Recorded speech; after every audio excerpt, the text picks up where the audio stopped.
back to this cover letter. Not only tie in something that's sort of current event that you sort of teased out of your research from the company.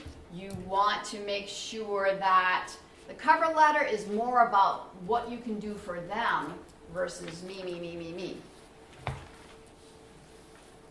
Again, error-free, grammar and spelling, abbreviations and slang, be careful. I know that everybody's, text speak today, and LOLs don't belong anywhere on any of the paperwork, so just watch that because it tends to sneak in.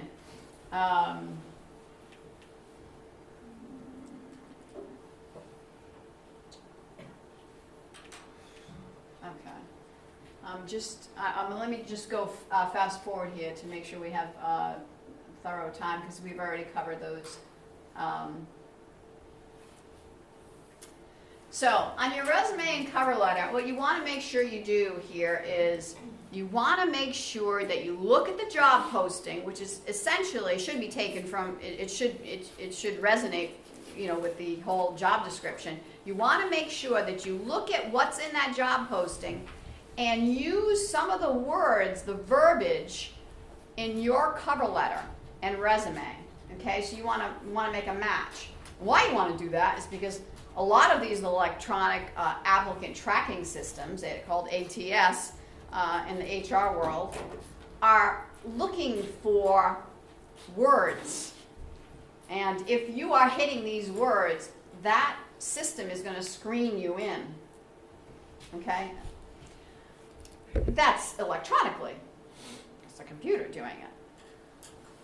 If it's a recruiter that's screening, they're still going to look for the same things. Oh, yep, she's got that. Yep, she's got that. Yep, she's got that. Literally. I don't know a recruiter that's going to read the whole thing. And most recruiters, like myself, I speed read at this point.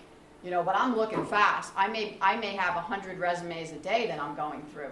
I'm not going to read every single thing. So you want to make sure that in your cover letter, you're pulling right from that ad, embed some of those words into your cover letter.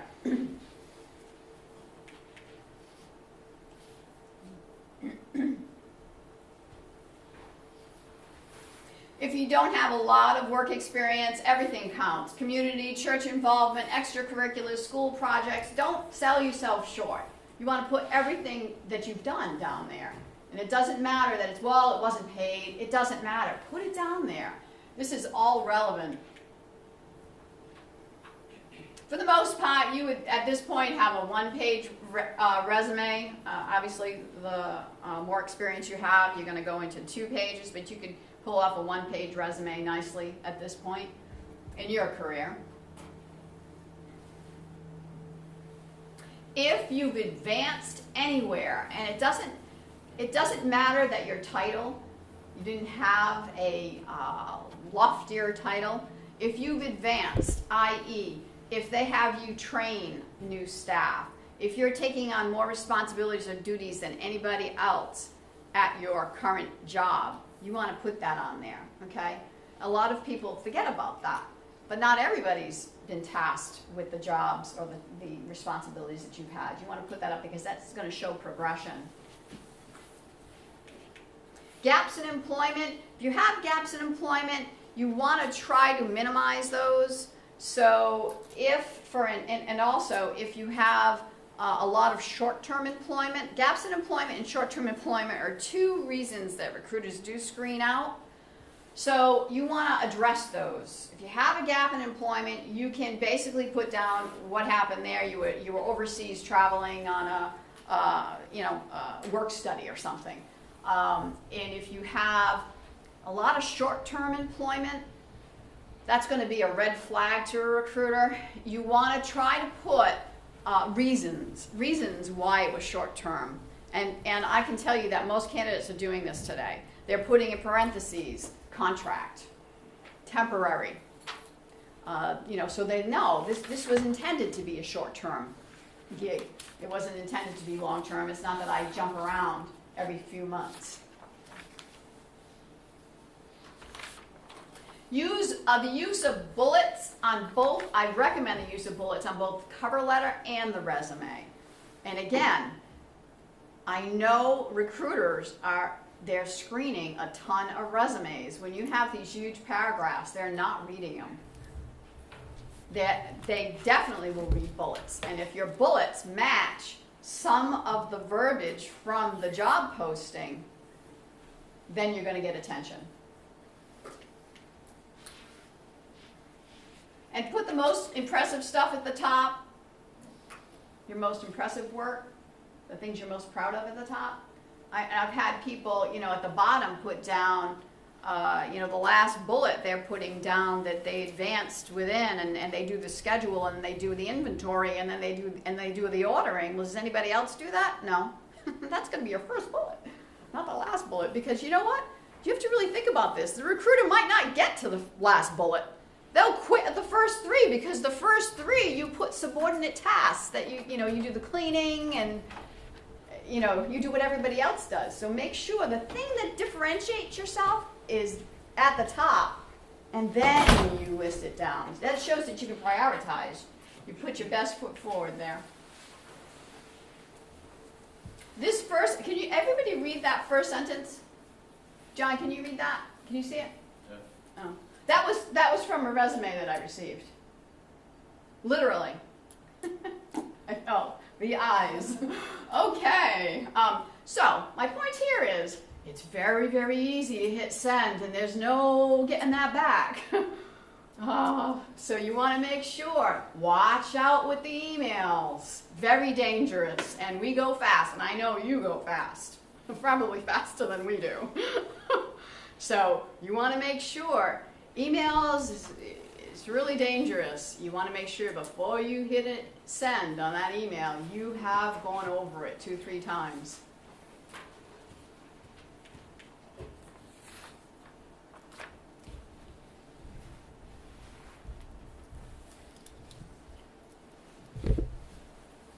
Okay, we've essentially covered all of this. If there's an application, you do want to sign it. Obviously you need to make sure that everything that's on your application matches what's on your resume. Consistency. Recruiters are looking for that, so pay attention to that. And if they ask you to fill out an application, I know it's a pain. You really need to fill it out. Don't say just see resume, because you'll be potentially screened out for that reason. So let's jump to the interview. You'll most likely have a single interviewer or sequential interviews. You probably won't have a panel type interview, and you will most likely have 2, sometimes 3 interviews, so be prepared for that. Scheduling the interview.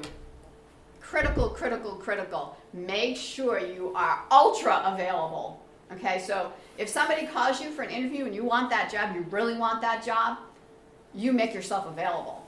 Whatever you've got going on, get out of it and take that appointment.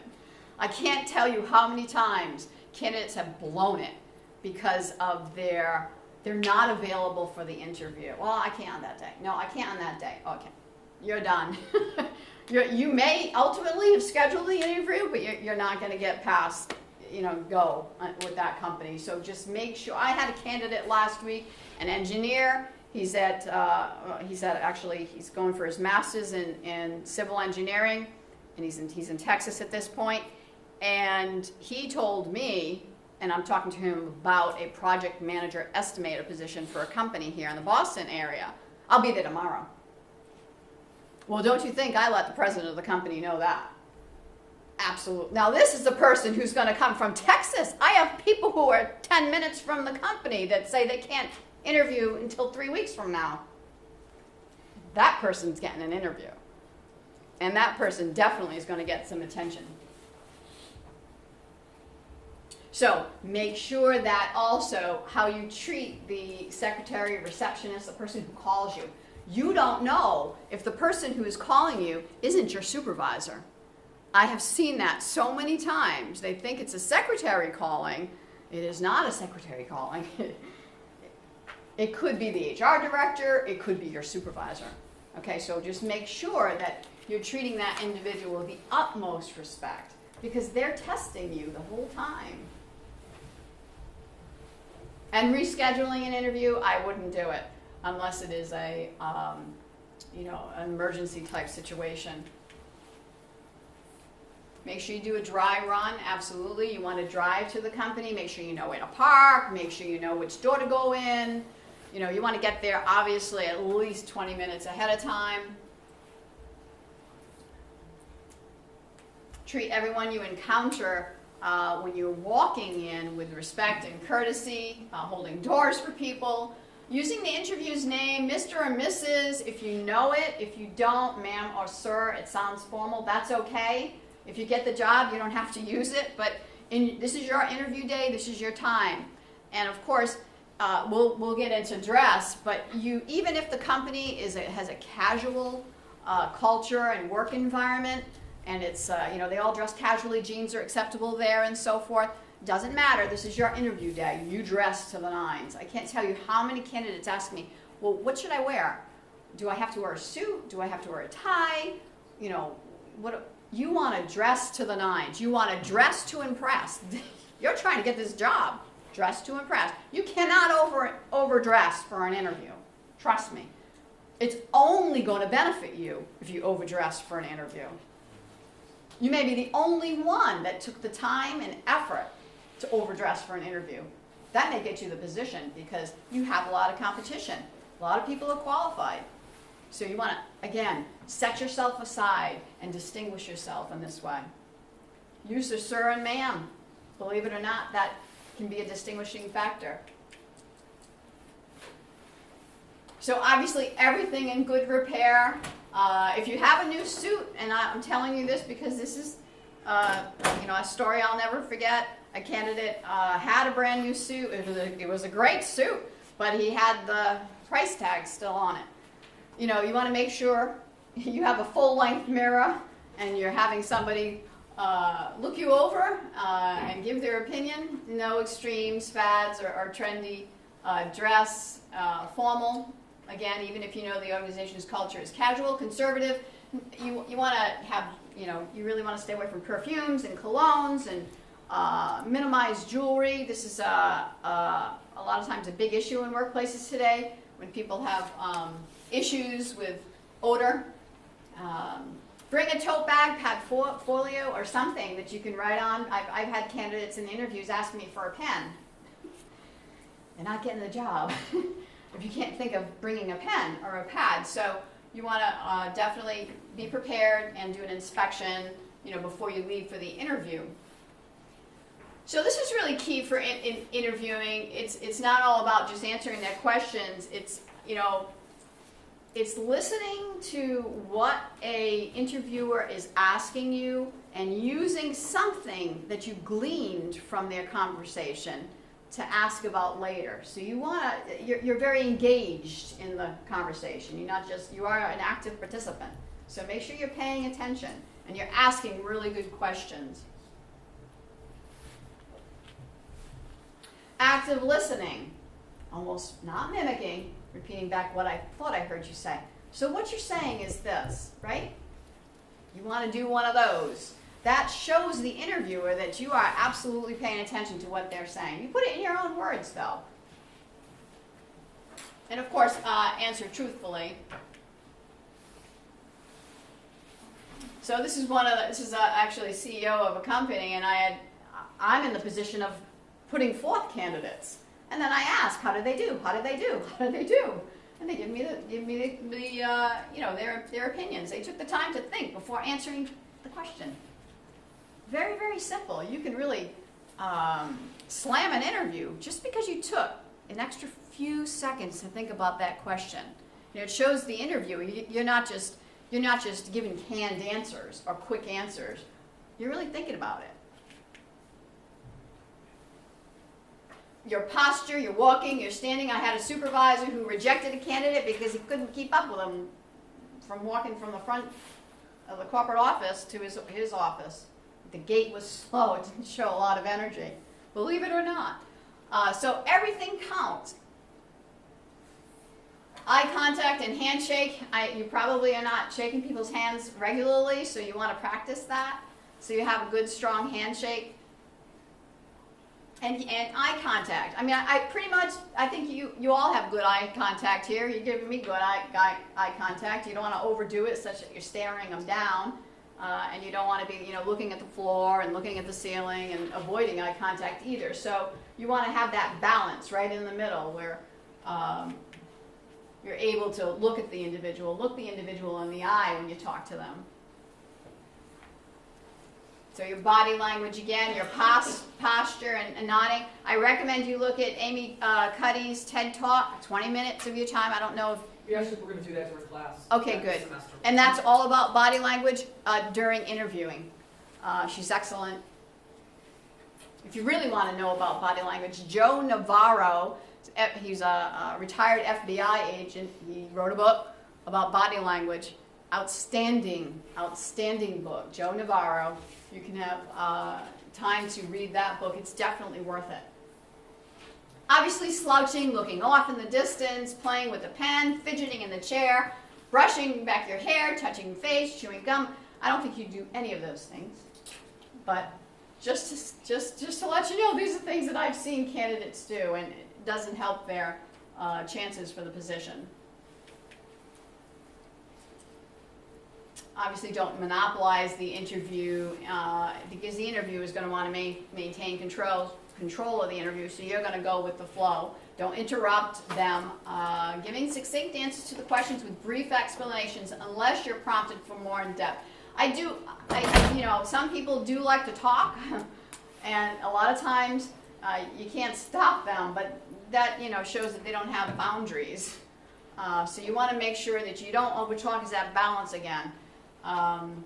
Make sure you don't have contradictions in your answers. Also, when you leave an interview, you go to your car and you write notes to some of the things that were said and some of your answers, because you're likely going to be asked the same questions again on the second and third interview. And they will be looking for consistency, even if it's a different interviewer. Okay, so after you leave, we're going to get together and we're going to say, okay, well, how did she answer that question? How did he answer that question? Oh, he told me this. He told me that. That's a cutout. So make sure you're very consistent. Oh, God. Oh, no. Okay. Let me just fast forward here. I want to get to salary. Are they going to have? Can they see this? I'm going to post the slides. Yeah, because I really want you to. I want you to go through the rest of this too on your own, because it's really a lot in here that is going to help you tremendously.